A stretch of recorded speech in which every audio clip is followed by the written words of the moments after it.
ডিমটা দিয়ে আরও কিছুক্ষণ মানে ডালের সাথে রান্না করে নিব। এখন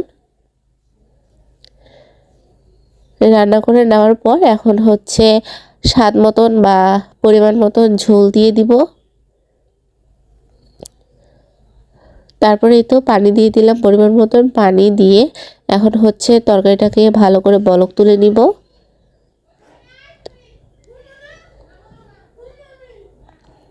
আর এই তো আমার তরকারিটা হয়ে গিয়েছে, আর একটু গায়ে মাখা ঝোল রেখেছি, আর এই ঝোলটা শুকিয়ে যাবে ঠান্ডা হলে।